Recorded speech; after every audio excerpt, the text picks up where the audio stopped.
Welcome to the History of the Batman with Londyn, brought to you by Meltdown Comics and Collectibles in Hollywood, California. This is where we relive the defining moments of one of the most iconic figures in comic art and literature, the Batman.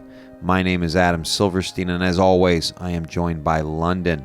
From the shadows, we are joined by the mysterious voice of Shadow Adam. History of the Batman with Londyn is produced and engineered by Mason Booker. Londyn, how are you? I'm awesome. How are you doing? Oh, that's so great. Do you usually say awesome when I ask? I don't think you do. No. So this is going to be... I'm feeling good. This must be I don't know we must have a special topic here today that got you feeling awesome. I think it's going to be a fun one. I actually think it's going to be a great one too, because truthfully, I did not realize that. Well, I don't want to spoil it. So why don't you tell me what the title is, and then I'll go into my thought. Well, this episode we are going to be talking about Batman live action movies and the comic books that influenced them. Yeah. Okay. I did not know that. Are you okay? I'm getting excited here. So I got to think about what I'm going to ask you. So we're talking about the Batman movies, starting with Jack as Joker. No, we are going to go all the way back to the 1943 serials. We're going way back. We're going all the way back. Ooh. Yeah. I didn't even realize. I'm thinking we're going Michael Keaton style. We will. We're getting there. But you got stuff before that. Yeah. I Holy think smokes. all of them should be covered, just discussed a little bit. Well, I think that's a great idea. I didn't even realize we were going that deep. This should be listened to on Thursday. Does that make sense to anyone? Throwback Thursday? Why is Throwback Thursday? Is it just because it's throw and it's TH and TH? Yeah, I don't know who coined that, but yeah, it just goes together. All right. Alliteration. Well. Woo! Yeah. The English language is so fun. All right. Well, good. I'm glad that we are going way back because, again, I didn't realize that we could do that. But I guess with comic books, we can do anything. So take me back. Well, first, I wanted to thank listener Sarah Gonzalez because she emailed me at historyofthebatman@gmail.com. Sarah! And she requested actually what comic books influenced the Nolanverse, which are Batman Begins, The Dark Knight, and The Dark Knight Rises. I thought that's an awesome idea, but I would probably want to spend a whole episode on the Nolanverse just talking about it in general. So I thought, let's talk about all of the live action movies and their comic book influences. So I thank you, Sarah, for listening and for pretty much giving us this topic. Sarah, you are awesome. We should do a incoming voicemail message for Sarah. I wonder if she'd use that. Welcome to Sarah's phone on History of the Batman with Londyn. Does that work? Would you want that, Mason? Would you want my voice on your... you probably want Londyn's voice. Yeah, I think it depends on what you said and who said it. Okay. Well, Sarah, you're awesome. I hope you have a great day. And you use my voice on your answering machine. All right. Sorry. Go on. All right. So just, I guess, before we even start with the serials, a lot of people are introduced to Batman through the movies. They don't read comics or anything. It's either the movies or the TV shows or video games or other media. You don't have to be introduced to a superhero through comic books. I mean, I was introduced to Batman through the 1966 show. I watched the reruns. And I know so many people love the Batman live action, whether it's the Tim Burton or Schumacher or Nolan or the 66 movies or even the serials, whichever is your favorite. Watching those movies, you feel that you really are getting to know Batman. And what I think is so important is that it all comes together from the original source material, which are the comic books. So I thought if you really like one movie and you discover, wow, they have a lot of those plot points from this comic, you might want to go read that comic. So that's what we're going to explore today. Yeah. We're going to see what influenced some of your favorite scenes in movies. That is so cool. I know that most people don't know that the new Avengers and the whole current Marvel universe was inspired by the Ultimates. And in fact, in the Ultimates, they used Samuel Jackson's likeness for Nick Fury.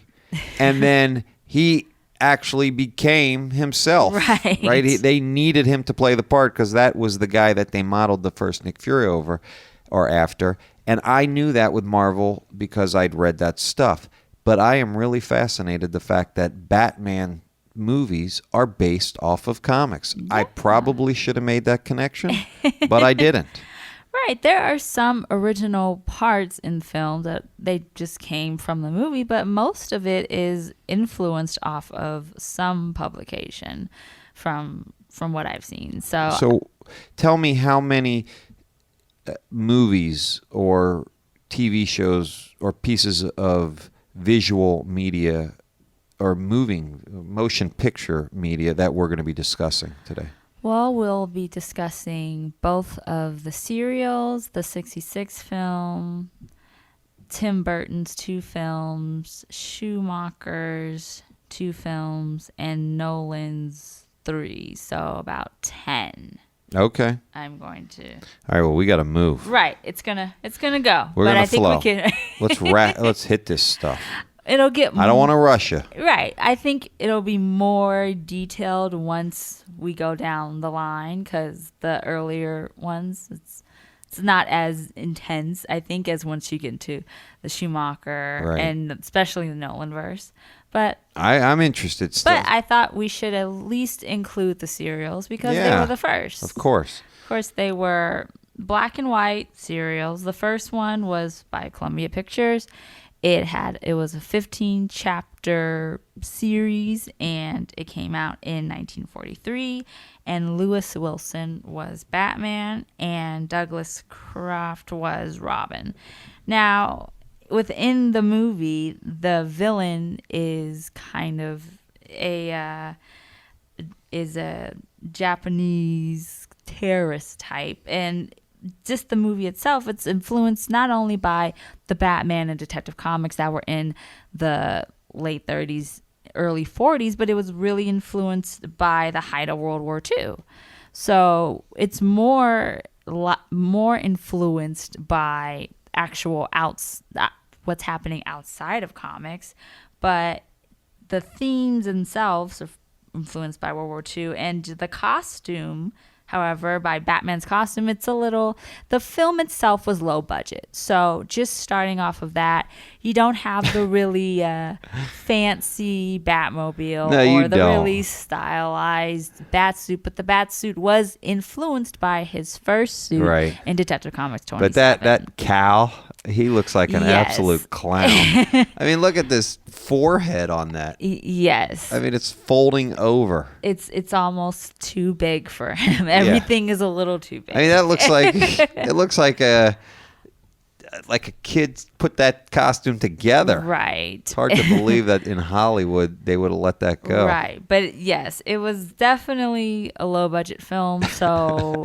they did what they could do. But most of the action within it was based off of the type of adventures they had in the early 30s and 40s. And what's interesting is that the character of Alfred within the film influenced the Alfred that we see in the comics. So it's kind of backwards. Oh, yeah. So his style and how he looked is the Alfred that we know today. So it was a little backwards. They both influenced one another. But then we go to the serials. They came back at Batman and Robin 1949.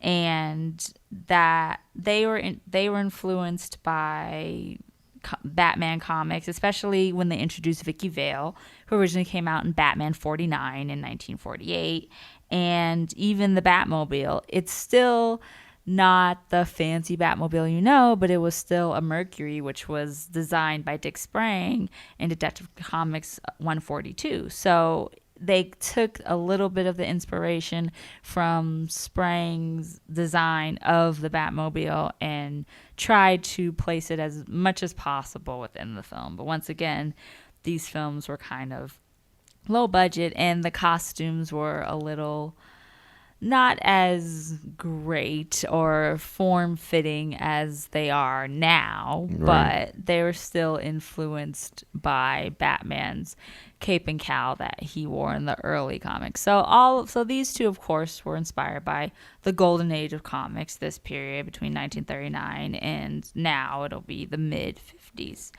And so we don't get to another live action until 1966. But what's important to note is that even though the black and white serials, they may seem silly or it doesn't really fit, you may think, oh, they didn't do the Batmobile right, or his suit, or he wasn't a good Batman, or anything like that. Or he's wore his underpants up too high. Or any of that. The serials existing is the reason why they wanted to do the 66 show in the first place. Right. They wanted to do a show that was kind of paying homage to that, but maybe a little updated, but it was still in terms campy. All right, be honest with me. How many of the serials have you watched? I've actually watched most of them. I've watched all 15 chapters of the 1943 one, and I've watched most of the 1949. Really? Yeah. How recently?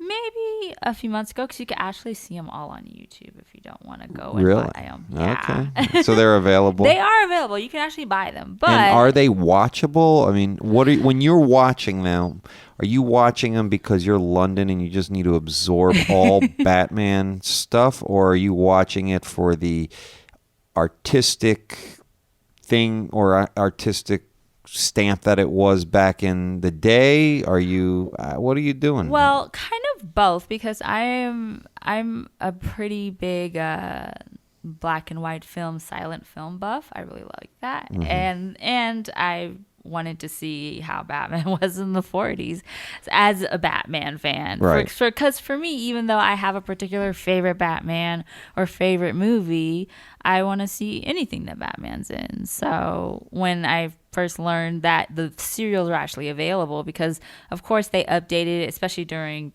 in the mid 60s, they made it more watchable, I suppose. Right. So I figured I should watch them. So you could just do it.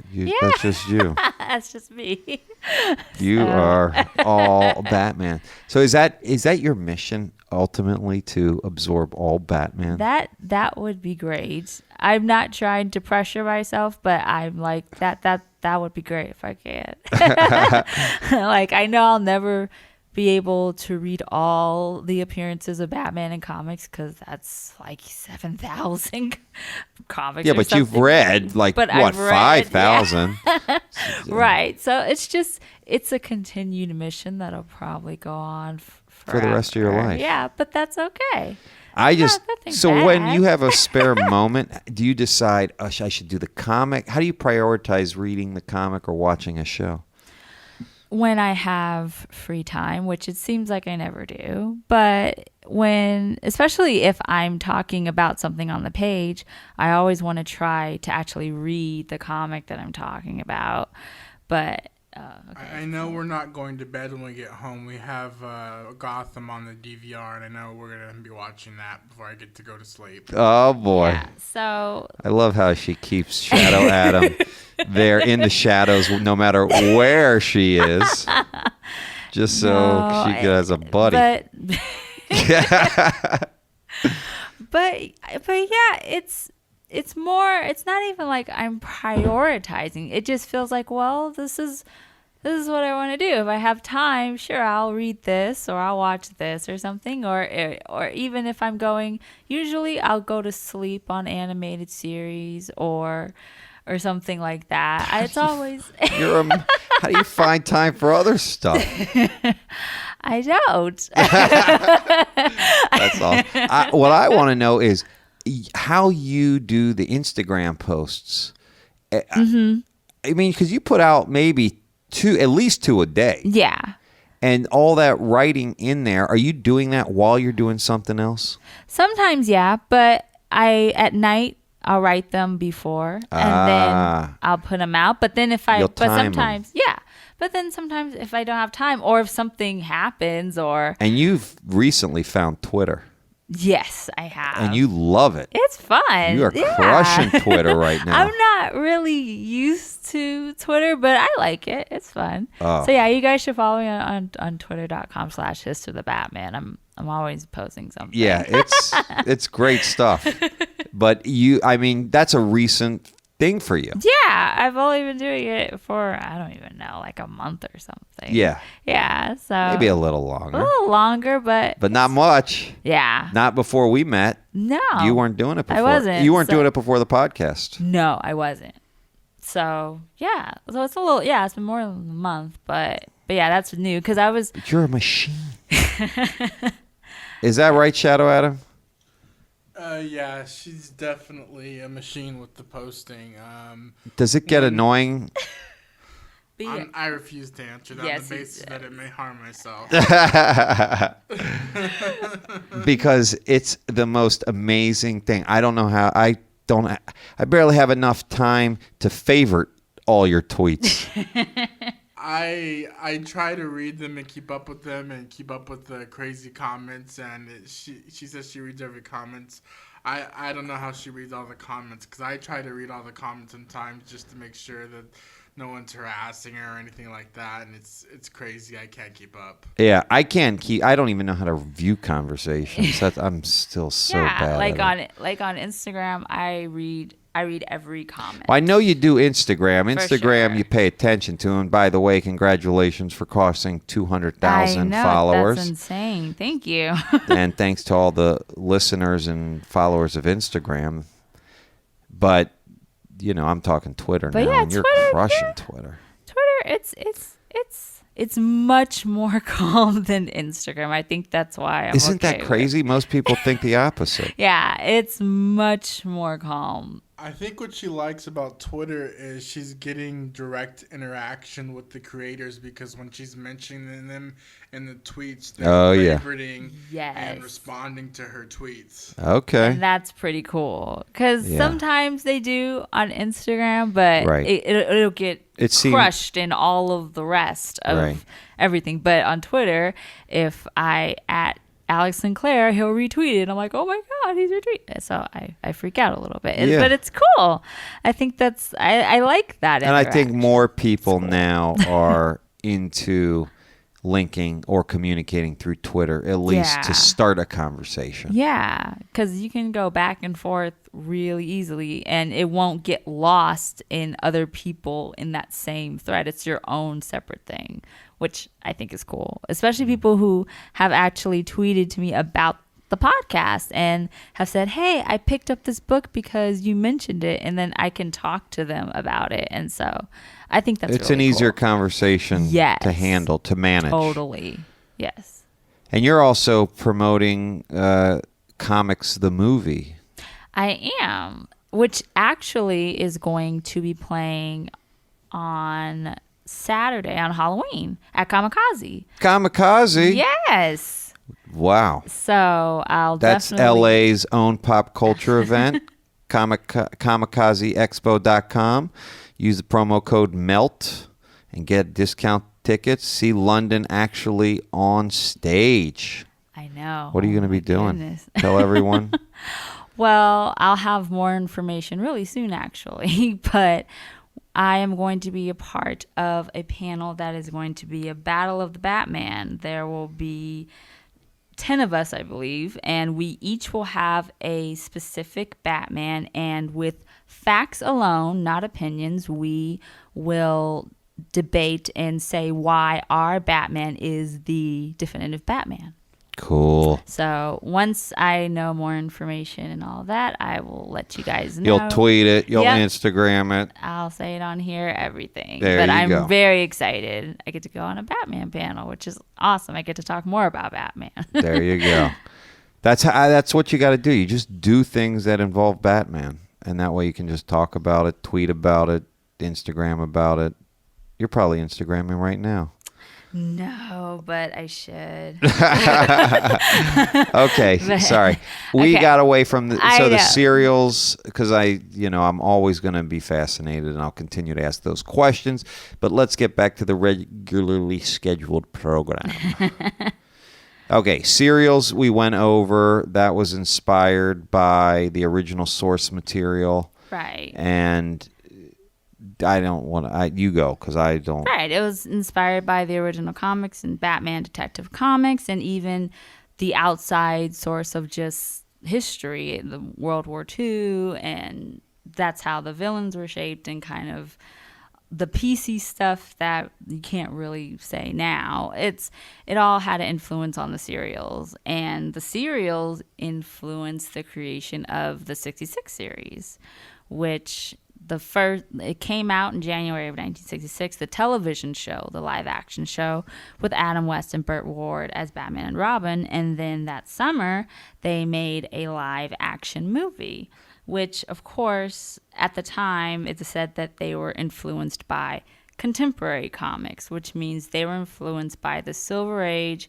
Batman Detective Comics of the 60s. So if you saw the characters within those comics from the early and late 1960s, they literally took those from the panels and put them in the film. Those were definitely the sources for that movie. What was the source again? The Silver Age comics. The Batman Detective Comics books. Do you have specific issues, or it's just a general lifting? It was more just a general lifting, and of course, when you look at inspiration is a better word. Right, there was just a general inspiration from those comics, those happening at that time. So now we would say Silver Age, but at the time they were like the series and the movie were influenced by contemporary comics, which at the time they weren't silly or campy. That's just how the comics were. That's how they were written and drawn. And so it's kind of the same thing for the serials. They were influenced by the comics that were happening at the time, the ones in 1939 and throughout the 40s. But were there specific stories in the comics? For example, a 2-issue story arc that inspired a movie? Well, for the 66 show, for the 66 movie, it was more that had an original story, but the characters were based off of characters within the 60s comics. I see. So when I did mention earlier, Ultimates was a 12-issue limited series that clearly was the foundation for the characters and that basic story. Right. You're talking also about maybe a bigger arc, maybe not necessarily 12 issues, but the bigger arc. The bigger arc, just the that set the foundation. Right. The more single arcs we'll see in the later movies. There'll be specific arcs in books that influence certain character scenes and things like that. But in the early 40s, 50s, 60s, it was just in general what was happening in the comics. Right. That was the main source. So for those, the comic books were really important, and they had creative liberty, of course, how they designed the Batcave and how they designed certain characters and things like that, but it was all really the main source were the comics. It isn't until we get to our next film, the Burtonverse, the Tim Burton movies, that we see that we kind of get a little bit more specific with the films. So the comics. It's in Tim Burtonverse. Yes. That's what you call it. Burtonverse. Burtonverse. Other people call it that too, I think. If not, they should. You are now tweet it out. It's now called the Burtonverse. Burtonverse. This is with Michael Keaton. Right. And Jack Nicholson. And the first movie, Batman, that was in 1989. And at the time, at least going back a couple years, the comics started to become much darker, of course, and that was thanks to books from Frank Miller, such as The Dark Knight Returns and Year One. And so Tim Burton, he even says he wasn't a big comic book reader, but he liked the tone of books such as The Dark Knight Returns and even Alan Moore's The Killing Joke. He liked that kind of darkness that it had to these characters, to Batman, to Joker, and so he wanted to bring that likeness to the movie. So a lot of, there may not be specific scenes that were exactly like the books, but for Tim Burton, for this movie, he wanted this Batman to, of course, be radically different than the Adam West Batman, which was the last live action Batman you saw. So now, seeing that they're making comics that even adults can read, he wanted to bring his Batman back to that kind of gothic, dark look. And definitely Miller's books and The Killing Joke were stepping stones towards creating that script.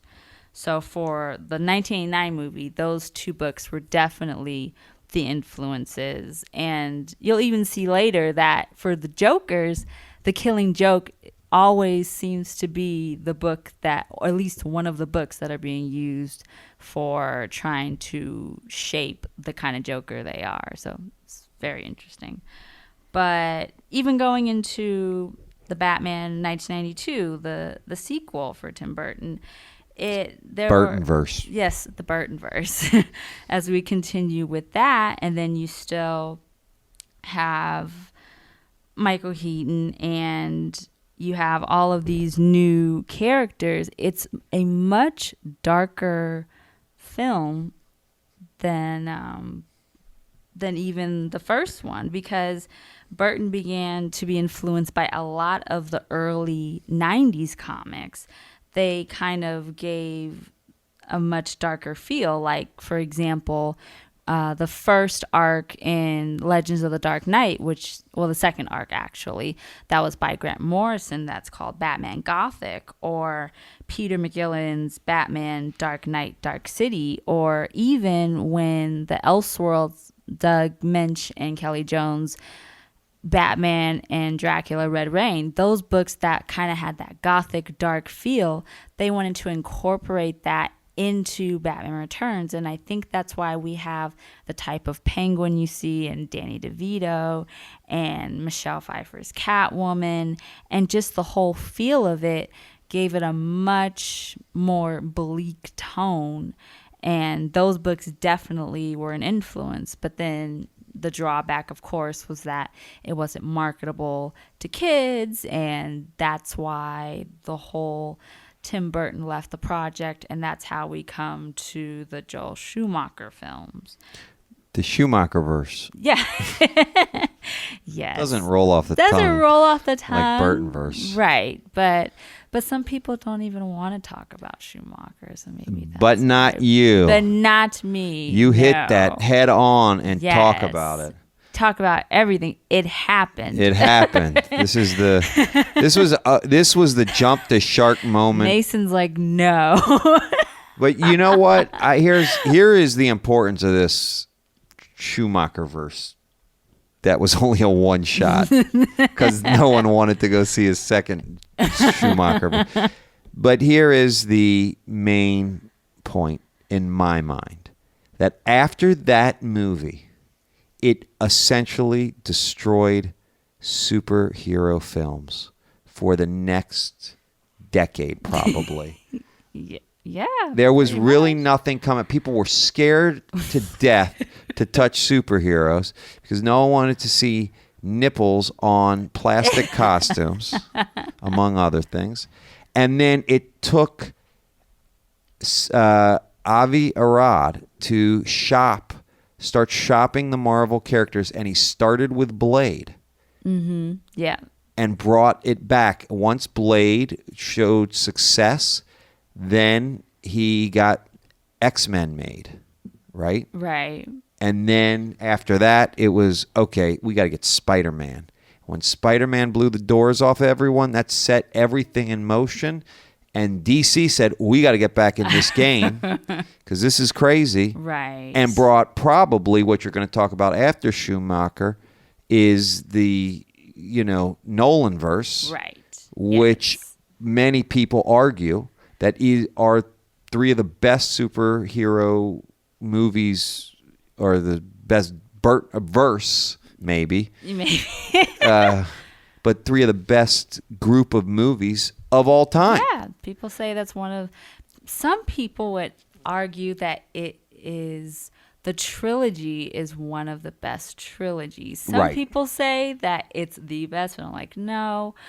There are tons of other movies, I think, that's hard to argue. But in superhero Right. trilogy, they Right. argue that's one of the best. But at definitely. least the second one with Joker Right. possibly being people's most enjoyed or favorite superhero movie of all time. Right. Yes. There's a lot of people Lot who of would make that argument. Oh, And definitely. those people have Schumacher to thank.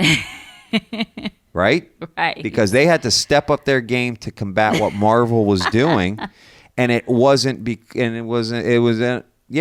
Marvel started that because someone had to get back in the game because Marvel was basically going bankrupt, Right. and they needed to get their stuff out there, and so Avi Arad said we need to make these characters into movies, which will then sell toys and merchandise because that's the way we're going to do it. It's not going to be through the comic books. The true value of these characters is unlocked in the movies.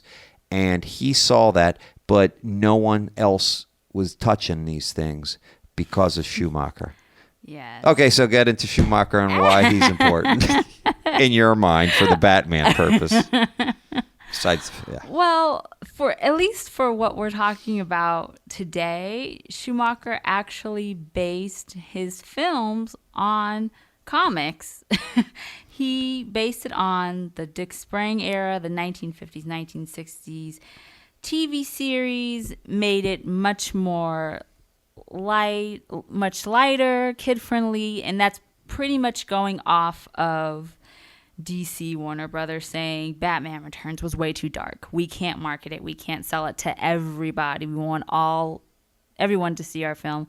So we need to change it up. And that's why Schumacher essentially went with the kind of golden silver age comic lightness of the film. And what's interesting is that before, Schumacher wanted to do Miller's Batman Year One as a live action, but it didn't go through. So I'm always curious as to they're very different. If he's trying to do a Year One and then he wants to do Dick Sprang's version of Batman, those are so radically different. So I'm always curious. I've always been curious to see what he would have done with that. Yeah, film. what that vision would have been. But now after Batman Returns, we have Batman Forever, which came out in 1995. We have Val Kilmer as Batman, and the main villains are Tommy Lee Jones' Two-Face and Jim Carrey's Riddler, which a lot of people say those two We're characters... back to the Burtonverse, right? We're on Schumacher. Oh, we're on Schumacher. I'm confused. That's why we started talking about Schumacher. You talked about... Yeah. No, then I thought Mr. Freeze was the Schumacher. Mr. Freeze is Schumacher. Okay. Yeah. Oh, he did too? Yeah. Oh, Burtonverse did how many? 2. And Schumacher did 2? Yes. There were 2? Oh my God. I guess I didn't pay attention. How did they let him do 2? The first one was alright. Right, that's what I'm saying. Okay, Two-Face sorry. and Riddler's performance in Batman Forever, I think, is the reason why it was saved, and we were able to get Batman and Robin, which is where Mr. Okay, that's it. So so we're on Batman Forever, and of course, the Dick Sprang comics. My theory still holds up before, though, by the way, about Nolan versus people thanking Schumacher. That is true. I do agree with you with that, though. Okay. Because, yes, definitely. Because the bat nipples and all that we'll get to. I agree. But, yes, the tone of it is very Silver Age, but the characters themselves, they were still based loosely on the comics. Two-Face getting Harvey Dent being the district attorney. He's in the courtroom, and then he has the acid splash on his face by Boss Maroni. That's all from his original origin story in Detective Comics 66 from 1942. And it's still the same, the way that he deals with the coin, the way that he talks in the third person. That's all from the 90s comic Batman Annual 14, where it has that brilliant Neil Adams cover of him as Two-Face. Andrew Helfler wrote it. It's a brilliant Two-Face story. If anyone's a Two-Face fan, you have to read that. And for the Riddler, it's interesting because his origin story is still the same from Detective Comics 140 from 1948. The way that he kind of was in an industry, and then he wanted to grow, and then he went against his supervisor, and that scene where he kind of pushes him out, that's from his origin, where he's in Wayne Enterprises, because in this movie he works as part of Wayne Enterprises, and then he ties his supervisor in the chair, and then he throws him out the window. That's all part of the comic book origin. That was technically in the story. So even though Schumacher changed the tone completely, he still kept a lot of the comic book elements that were originally there in the Golden Age in the characters. And those characters, I think, kept alive, or was the reason why he was able to make another film, because even though financially it was fine, it wasn't received well. And even looking at Dick Grayson, the Flying Graysons, the circus, Bruce Wayne attending, seeing the tragic death of his parents, that's all in Dick Grayson's origin, Detective Comics 38. So it's all still referencing the Golden Age comics, the Silver Age comics from the 40s. Schumacher used those to make his characters. So even though people don't like it, it still is based off of the comics that people love. So that just tells you can go mess up some good comics. So don't. But people are capable.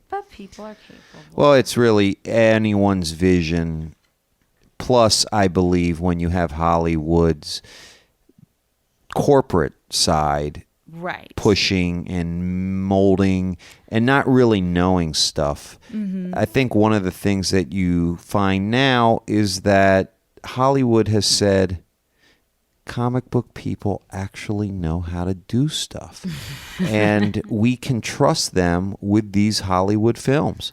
Right. I mean, Jeff Loeb was a fantastic comic book writer. Yes. And he's essentially running Marvel's movie world. Everything, it feels right? like. Yeah.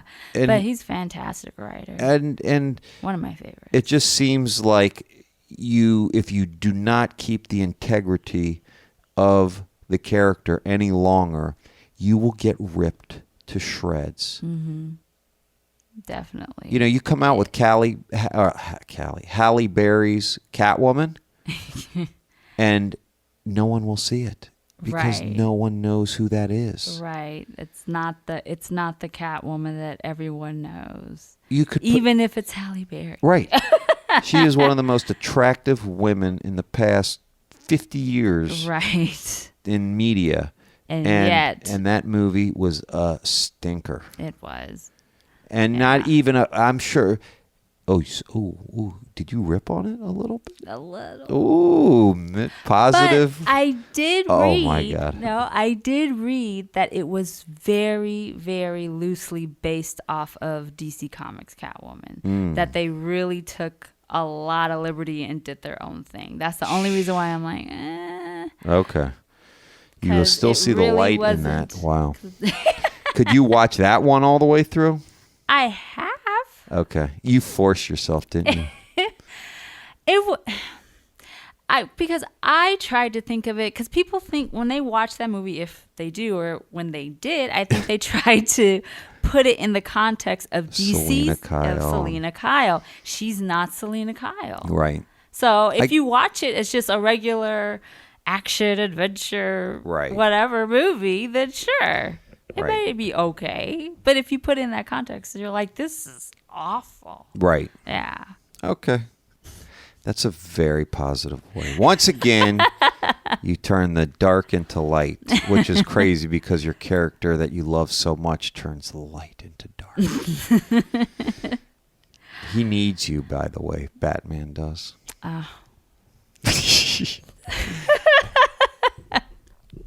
What are you thinking there, Shadow Adam? You're feeling jealous? No, it's a horrible movie, and she knows it. She just won't say it. No, I'm serious. If you don't put it in that Selena Kyle, Catwoman, DC context, it is not the worst movie ever. It's not. But if you do... The Raspberry Awards say otherwise. Okay, well, still, it's because people thought she was Selena Kyle and she wasn't. Right. So basically, we should not be talking about that movie because this is the history of the Batman with characters who relate to the Batman comics. And since that was totally nothing that related to anything, we shouldn't even be talking about it. Is that what you're saying, Shadow Adam? You're just saying it sucks. All right. Fine. Well, that's an I'm argument not here to argue about Halle Berry. Right. And I agree. She is one of the most attractive women in the world, and that still didn't make up for it. Yeah. All right. Fine. So. I tried to save it. You did. Everyone heard I tried. You're very positive. I will say that. All right. Okay, so now that Joel Schumacher's your favorite. Well, we're on the next Schumacher film. Since, like I said, I think Two-Face and Riddler's role definitely saved the film, made money. It was marketed. I mean, I had the Riddler cups from McDonald's.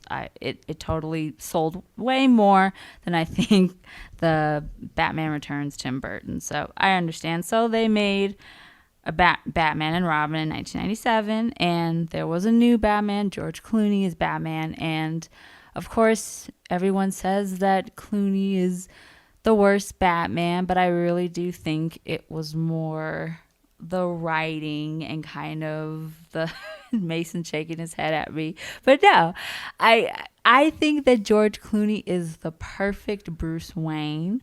But I think because of the writing, I think that his Batman didn't live up to what it could have been. Interesting. A perfect Bruce Wayne, I do. But a crappy Batman. Yes. How do you feel about his delivery?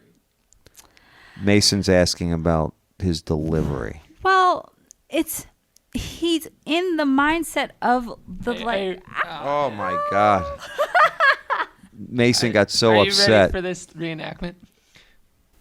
Hey, Freeze. I'm Batman. That was his introduction, by the way. Hey, I'm Batman. Hi, Freeze. I'm Batman. Hey. Yes, it was. And then before that, I'm pretty sure Freeze was like, everyone chill. All right, everyone. Chill.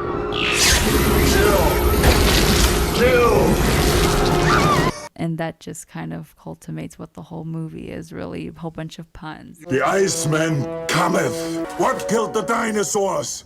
The Ice Age. You want to tell them about our drinking game that didn't last 20 minutes? That's right. On Batman Day, I said, okay, I want to watch a Batman movie, and they had Batman and Robin, and I said, okay, for every pun, take a shot. And we were drinking rum, and within the first 14 minutes, 20 minutes, we had like 10 shots. Oh my. So So that'll. I mean, I didn't realize. Don't do it. So don't do it unless you just want to pass out. But the movie, it was said that it's supposed to be an homage again to the 66 show and all of that. And so that's why it was so silly and campy. And even Clooney's Batman, like I said, he is the perfect Bruce Wayne. If you look at 60s Bruce Wayne in comic books, it looks just like him. It's crazy how much it's perfect. But his delivery as Batman, it lacked. It did. Hi, Freeze. I'm Batman. Yeah. But within how he was supposed to be, kind of this kind of little goofy a little bit with the film, how the writing was, that's what he was supposed to do. Right. So He's you're an saying he's a actor. perfect actor and the writing was terrible. Yes. He acted a perfect crappy Batman. Yes. Okay, good. Well, there's positivity in that. So you once again can do that. It's your superpower. And then Robin, Chris O'Donnell, the suit actually, they kind of, and they even reference it in the movie. They talk about Nightwing and the bird, the red bird across his chest. You know, if you look away from the Robin nipples and all of that stuff, it was supposed to be kind of referencing Scott McDaniel's Nightwing in the 90s, that shape of the bird on his chest. So it was still in design influenced by 90s comics. Okay. So you won't admit that it would have been better if Patrick Stewart had gotten the nod. I'm going to Mr. Freeze now, so I will get there. Stop. Okay, so, and we even learned this on the Kelly Jones episode. Right. That when he did Mr. Freeze for one book in Batman 525, I think, that his design, they wanted that design for Mr. Freeze in the film. So instead of Patrick Stewart, they had Arnold Schwarzenegger who fit that design. And so once again, comics influenced the Movies. character in the movies, even if people hated it. And he says a lot of puns, and now I really know he says a lot of puns. But even what happens in the movie, even in the beginning, when he's stealing diamonds or stealing ice, which is a pun in itself, that reference his debut as Mr. Zero in Batman 121 from 1959, because he's stealing diamonds for his ice gun. So it's all still related to comics. And then you have Alicia Silverstone as Barbara, and she is supposed to be Alfred's niece, and a lot of people didn't like that because she turns out to be Batgirl. But you learn that she is kind of a mixture character between Betty Kane, Batgirl, which we talked about in the character spotlight of Barbara Gordon, how there was the first Batgirl, but she was more of like a love interest type. And that kind of was reflected because Chris O'Donnell's character was attracted to her. She's a mixture of that. And Alfred in the comics actually does have a niece named Daphne. And she appears in Batman 216 from 1969, and he embraces her just like he does in the film. And she's, of course, not a huge character. She pops in and out, but she's kind of a mixture of that. So even her character, she turns into Batgirl, is still a mixture from comics, which are all kind of dated relatively in the Silver Age, which the movie was kind of homaged towards. All right.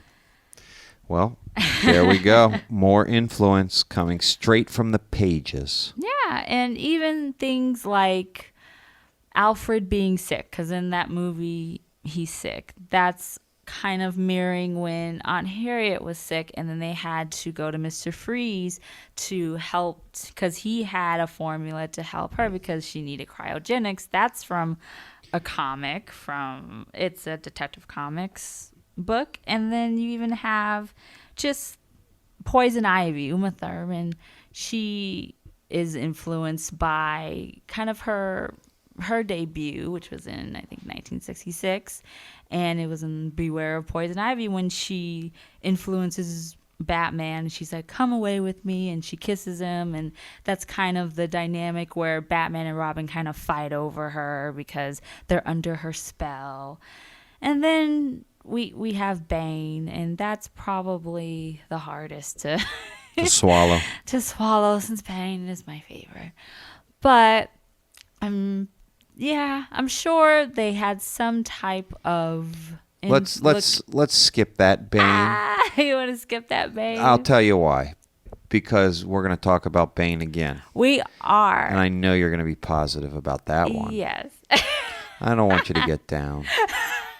I want you to be happy and think about what we got to go to, which is a nicer Bane to your liking. Yes. Unless you want to talk about that. No, because you might have a soft spot for the crappy Bane.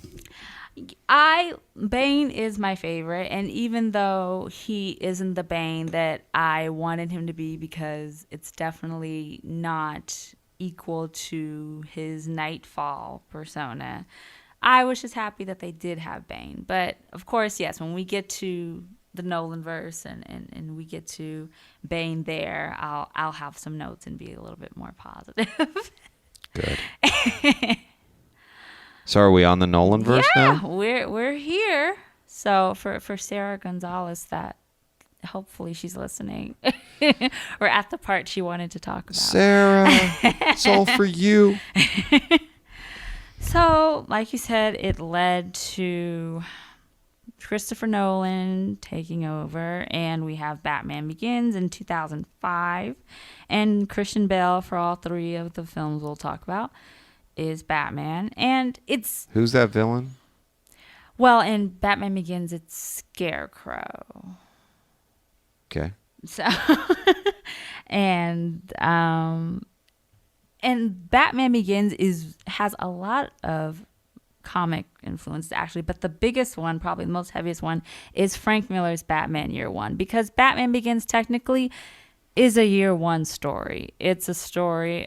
You see the... Wait, Scarecrow was the only villain in that one? Well... Who trained Batman? Well, in here, it's Ra's al Ghul. What?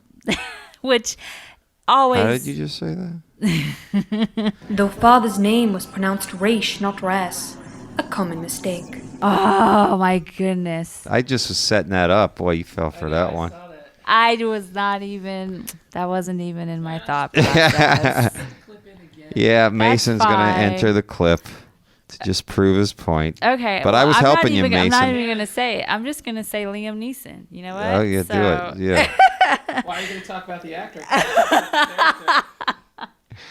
Who is Liam Neeson influenced by? What stories did he read about which character? Well, Who does he portray? Yeah. okay. Well, Sorry. Well, Nolan was So weird to say Raish. I agree I with you. know. I'm so used to Raw. A common mistake. It is a common mistake. Raish. Okay. It sounds like I went out and I rolled around in some ivy and I got a big Raish all over my... Well, that's his character, right? It's all over you. Okay, I will say Raish just for the sake of making Mason. this easy I will for say, Mason. I'm disappointed with what they did with Talia in the Nolan. Oh, geez. I am too. I agree. Okay. I don't know if when we can get hear there- Mason talking. No, where when we he's- get there, he'll come to he's the talking- mic okay. and I want He's him to talking give about his 2 Talia, cents. his girlfriend. Mason loves Talia, but All Talia right, loves so okay. the first one, Batman Begins, Scarecrow and Raish, and Raish. Osgood. Yes. And this was influenced by a comic book. I'm Right. certain of it. This movie is influenced by a lot of comics, actually. But the biggest one, like I said, is Frank Miller's Year One. And even from just the cityscape to when Bruce Wayne witnesses his parents' death and that scene to just him traveling the world. And that part is from The Man Who Falls, which is a series, and the only thing that's different is Ra's al Ghul trains Batman when he doesn't in the comics, so that always kind of bothered me. But his character was, of course, based off of the original demon arcs that Dennis O'Neil and Neil Adams created in the early 70s. Ra's al Ghul, Liam Neeson's character, was definitely based off of that. Nolan had huge influence with that. And even the influence of the Tumbler that was introduced in Batman Begins was based off of the Dark Knight Returns Batmobile tank. The design itself was kind of influenced by that. And even the dynamic between Scarecrow, who kind of was working with Carmine Falcone, the crime boss, that relationship is kind of seen in Jeff Loeb and Tim Sale's The Long Halloween. And so you have a lot of different sources that you can pull for Batman Begins. But the biggest one, if you just need to read one arc for Batman Begins, it would be Batman Year One, because the imagery and Gordon's relationship and just how everything builds up in that film, which is of course an introductory film, it's an origin story. It plays really well with Year One, and Year One by itself is a great story. Yeah. So yeah, there are a few comics that influence Batman Begins, and that's the first one. And then we go to 2008's The Dark Knight, which still has Christian Bale as Bruce Wayne Batman, and the main villain is the Joker. That was by Heath Ledger. I thought that was actually kind of a cool move to not put the Joker in the first movie. Yes, I mean, I like the fact that in the end they reference him, like, oh, there's they tease him with a card, right? Right, with a card, which that scene is the last scene in Batman Year One. So there's a lot of imagery that mirrors that arc, which is really cool. But of course, there's a lot of there are a lot of Joker comics or origins that kind of Heath Ledger's Joker. Where do you think they got that from? I definitely think there was influence from Moore's The Killing Joke and Brubaker's The Man Who Laughs. I think those two for Joker were heavy influences, just from imagery and from the persona and just the chaotic nature and just how dark it was, I think. And then you have another dynamic, which is District Attorney Harvey Dent, who in the movie becomes Two-Face, but you have Dent and Batman and Gordon at a time, and they're trying to stop crime and stop the crime bosses, and that is really reflected from The Long Halloween as well, just that dynamic. And then you just have, it's a lot of the dark 80s comics that reflected the Dark Knight, I think, and even some from Starlin's The Cult, which was a 4-issue arc, and that was from the 80s. That influenced, I think, the Joker a lot, because in that book they show Joker having bombs in his coat, and then of course you have the scene in the movie where Heath Ledger shows that he has ticking bombs in his coat, and it's just little things like that where Joker in The Man Who Laughs has like a bazooka and shoots it off, and Joker in the movie does the same thing, and it's little hints like that where you see that Nolan and David Goyer, they really picked up on a lot of books to shape The Dark Knight. Even though on its own, it's a great story. It illustrates the characters, I think, greatly. And like you said, a lot of people think that The Dark Knight is one of the greatest superhero movies, at least of the past decade. Some people say ever. And they do. Yeah. And they say the portrayal of Joker is the best portrayal of a superhero / villain of anyone. Now, right? People say that. People do say that. That is totally right. People say that. I always wonder, and I probably will get emails for this, but I always wonder if Heath Ledger did not unfortunately pass away, Right. would that still be the case? Ah. I always wonder that. Is it a sympathy vote? Right. It's not that his Joker wasn't great, because it was, but was it as great as people say it was? Is it because... Some people love Jack's. Exactly. Some people say Jack Nicholson's Joker's the best. Yeah. So... I would have to say that the best, in my opinion, is probably Robert Downey Jr.'s Tony Stark. Portrayal of an actor who fits that character. He's like that, because he is Tony Stark. Right. Is there anyone better in any comic book universe that plays a better character? Maybe Hugh Jackman Wolverine. I don't know. I think that maybe there might be the great Batman particular character, but they've had so many. Right. And each one plays it pretty well. I mean, they bring their own type of character. Like I really like Michael Keaton as Batman. Yes, I do Bruce too. Wayne. I do too. I enjoyed that. I think he does he does a really good Batman and Bruce Wayne. Right. That's what's important. Because, yeah. Right? I think that's about it. Because, like I said, George Clooney, I think, is the perfect Bruce Wayne, but I didn't think he was. What do you think about Christian Bale? I like Christian Bale's Batman. I think he played the voice. Right. It's the voice that's a little difficult. I mean, they make so many jokes about it. Right. The whole Lego Batman is a joke on that voice. Right. Am I wrong or am I right? No, it is. I'm Batman. But I did like the way that Christian Bale played the playboy aspect of Bruce Wayne, even though it was fake. Yeah. Because that's what Bruce Wayne does in the comics. He Yeah. does it like all the time. And so I really liked how he did that. But yeah, I think his Batman was good, but the voice was a little hard to kind of get through. But it wasn't bad. It wasn't bad. Right. And the suit wasn't bad either. Yeah. No, listen, it was a great trilogy. Yeah. So we're on The Dark Knight Rises. Yep, we're on Dark Knight Rises. And that has... And that came out in 2012. And, of course, that has Christian Bale. And that has Tom Hardy as Bane. Yay. You want to tell him how many times you made me see this in theaters? Let's see if I can remember. 10? 11. 11. 11 times you saw that at the theater. Yes, I did. And how many times have you seen it since? Oh,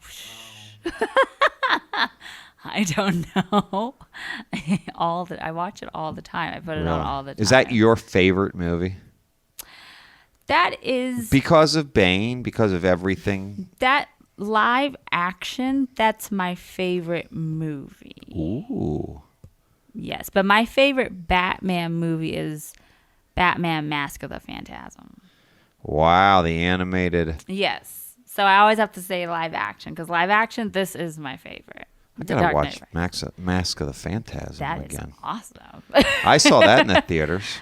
So I don't remember it being that good, but for me, I just love it. No, I think trust you. So that alone is, I could talk an episode on. All right. I won't, but You can later. I could. Not this episode. Not this episode, because we need to get to Dark Knight Rises, which has really good comics that influenced the film, I think. Well, give them to me. What comics are you talking about? Well, of course, the easiest one to go to is Batman Nightfall or Batman 497, The Broken Bat, because Bane breaks Batman's back in this film. And, of course, that's directly from that arc. And I wonder who drew that. Of course, that brilliant cover is by Kelly Jones. Yes. Yay. Kelly Jones, the man. What a great guest. That was. God, if listeners, if this is your first time tuning in, the great thing about podcasts is it's on demand.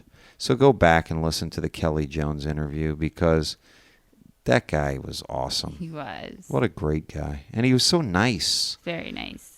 Man. Kelly Jones. He's like my favorite now based off that interview.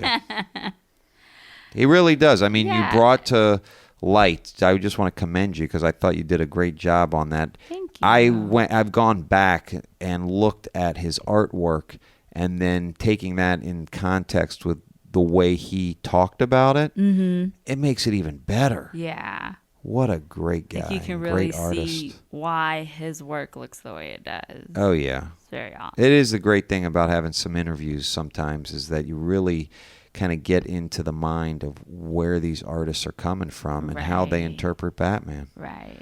It's fantastic. Okay, sorry. No, it's Dark Knight Rises. Breaking of Backs.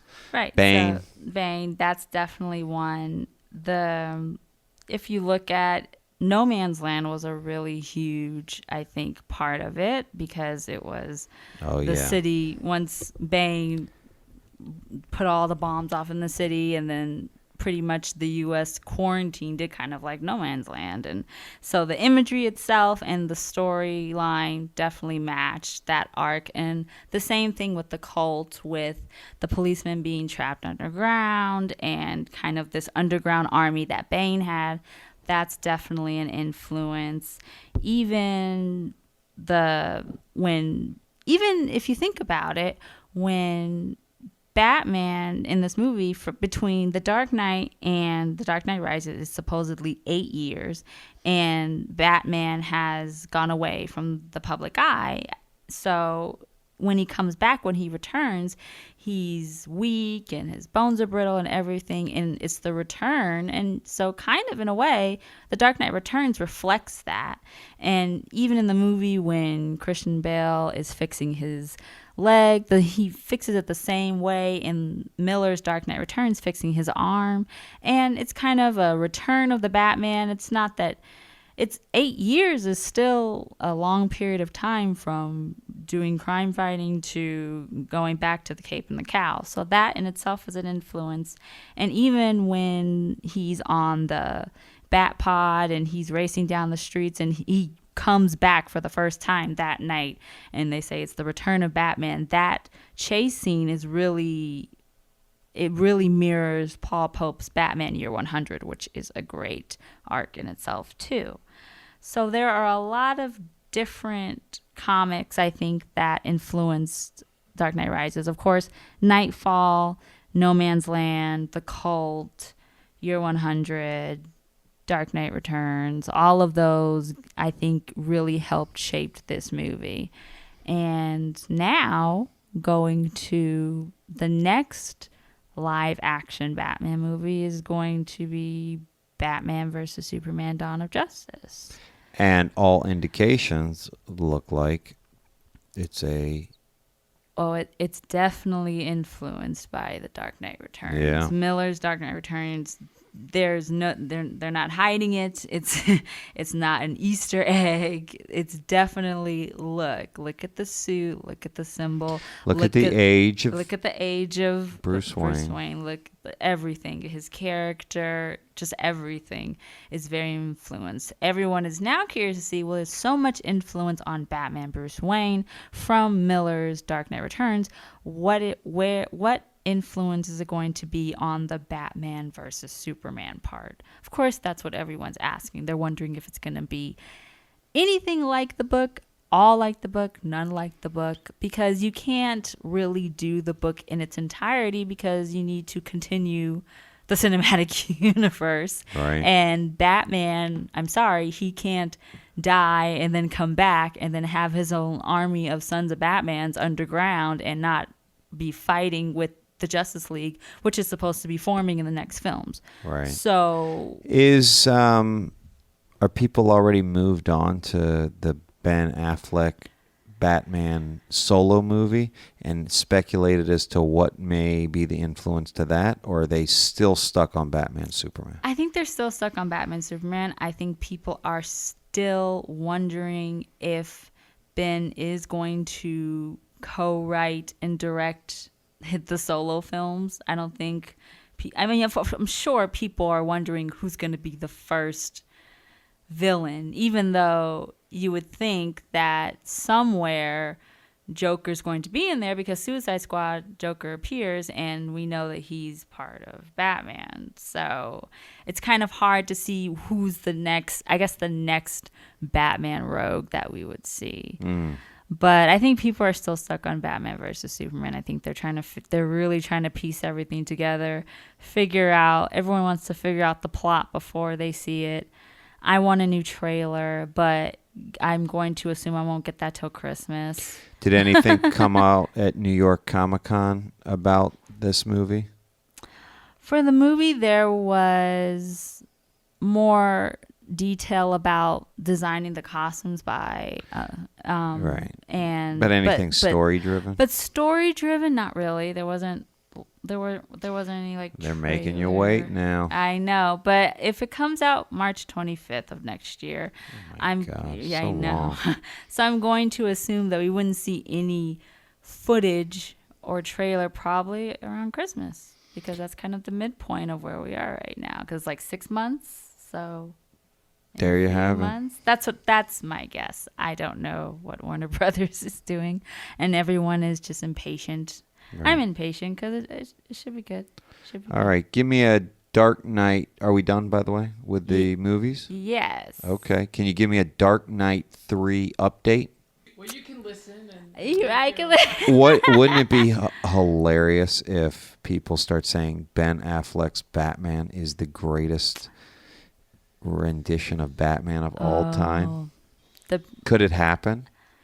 You never know. You really don't. Because if you think about it, when Jack Nicholson came out with Joker in 89, people were like, oh, he's perfect. And then Heath Ledger comes and now like, no, he's perfect.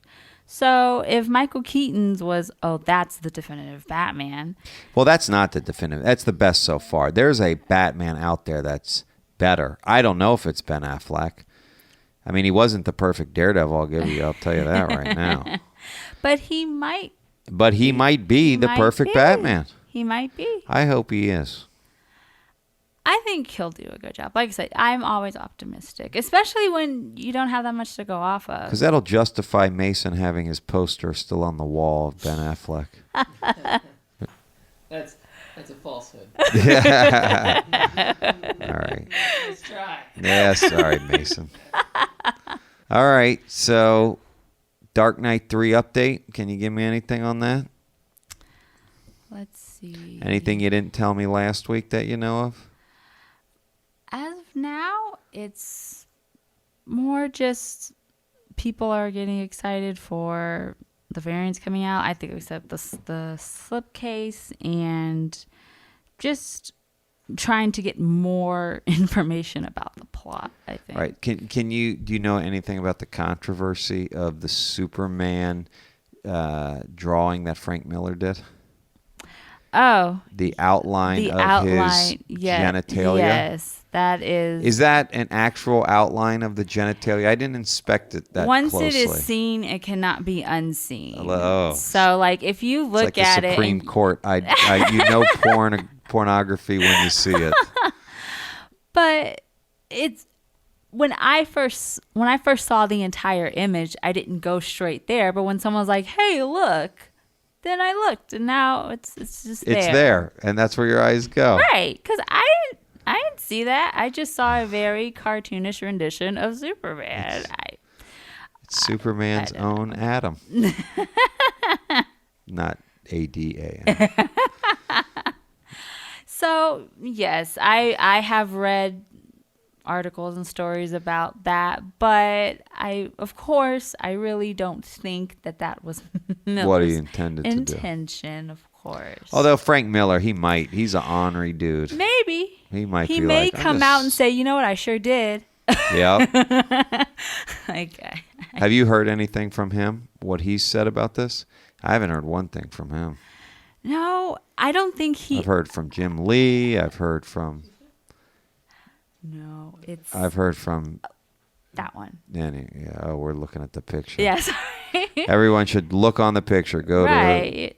But what I love is interweb. that this cover, DC described it as Miller's distinct line because everyone else was like, they did not like it. But of course, you can't say we don't like it. Right. So I always like to see kind of what PR does it. Well, it is you very see it, Mason. It's very interesting because It's hard to see. You have to really look for it. Exactly. You but have to people look are for looking it. for it. I mean, Yeah, you have to look for it. Because if you just show the picture and we had said nothing about it, you wouldn't know. But no, actually, Miller was on panel at NYCC, which was a big surprise to everyone. But I don't believe he addressed the cover. Did he address? Oh, but do you know what he addressed? It was all very generic in a sense because they didn't let out anything about the plot. Right. They still, it's really Still under wraps. Yeah, and I'm just waiting for them to say something. But I've seen the covers and I've seen interior and everything, and it looks fantastic. Yeah, I'm really excited. I saw for some it. of the artwork, and it does look pretty cool. It looks really keeping great. the homage to the original Frank Miller paneling, Yes. and yet with a new artist. I think it's really going Right. to be a neat collaboration. It's going to be really great. I agree. Well, we And- better hope, because it could be the first one or it could be the second one. And I'm talking about Strikes Again. Yeah, and Returns. and well, I don't think it's going to. No, they're be not like gonna Shrek. let it. No, I mean, there's so many different creators on it. Yeah. I think it's gonna be. They're gonna really keep good. it tight. Yeah, it's gonna be good. It's gonna be good. All right. Well, people are down and ready for it. So I think we're good to go tonight. This has been great.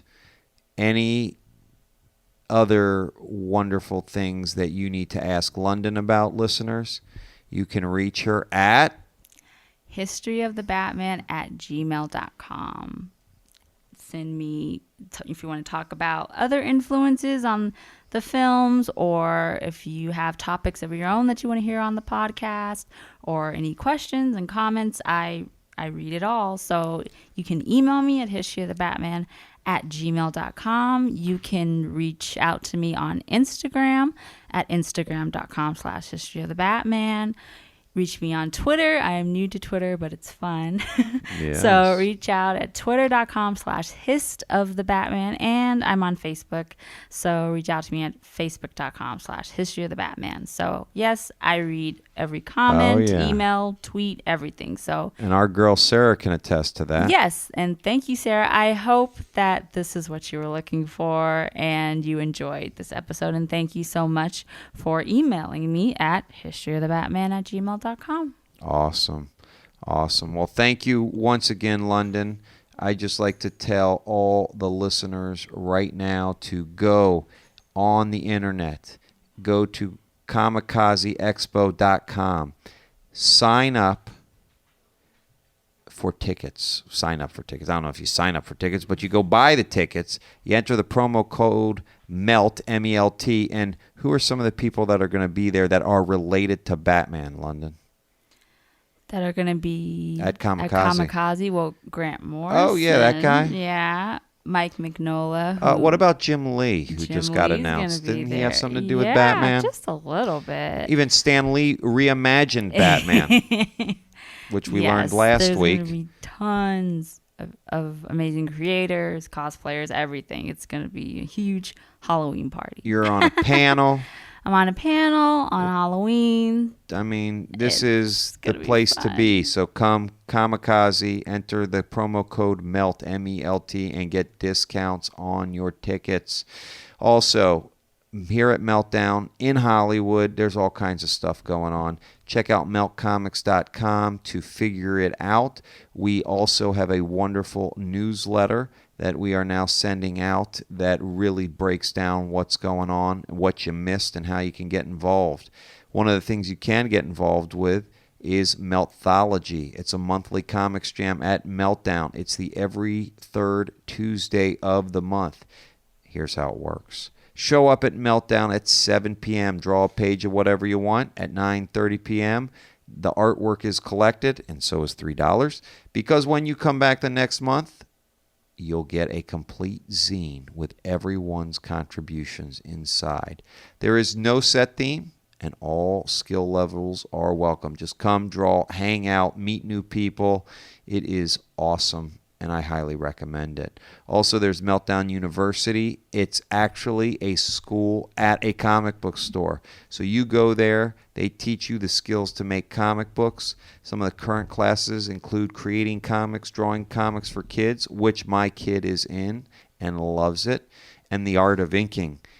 There's always new classes. One, I think they're doing a Photoshop right now, so go to meltcomics.com and enroll. Also, like to shout out Comics Fix. If you like to binge read your comics and you're having trouble tracking down all the back issues, Comics Fix is your answer. It's a monthly digital subscription service where you pay a fee and read as much as your heart desires. I do know that the first month is free, so go check it out and read away. We heard, or I heard, or you heard, or everyone has heard about the other Meltdown podcast programming that we got going on, because we mentioned it today. History of the Batman supports the Disney Click. This is where Rick and Briars talk everything in the Magic Kingdom, and obviously from what Mason has told us and informed us, they're talking Marvel. So if you like that, go check it out.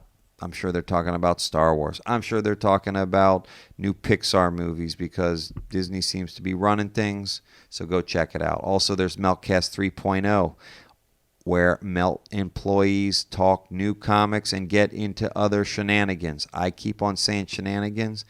I'm not even sure if you know what that means. That's why you got to listen. So check out Meltcast 3.0. Also on YouTube, we have the Digital Lizards of Doom, Meltdown's very own YouTube show where Gabe and Dan explore pop culture. We have a new show, Eats and Geeks. You got to check this out. If you like to bake, to cook, to do whatever in the kitchen, and you want to have a geek-style theme to it, check it out. The first episode was about how to make Super Mario cupcakes. Which was awesome. Oh, yeah. I'm waiting for Batman cupcakes. I think you know what she might end up doing is a History of the Batman themed bakery good or something or other. I know. If she does, I want to be on that episode. Yeah. I want to I might be on there randomly. Nah, I just want to get the food. You can go on. It's much more fun for you to be on and for people to see you than me. They can just, I just want to eat that food. Anyway, Eats and Geeks, just go to Melt Comics. On the top of the page, there is icons for each of the shows that I'm talking about, so go check it out. History of the Batman with Londyn is presented by Meltdown Comics. I'm Adam Silverstein. The show is produced and engineered by the great Mason Booker. Mason, thanks for hanging out tonight. And we will see you later next week. To all our great fans and listeners, Londyn. Peace, love, and Batman. There you go. See you next week.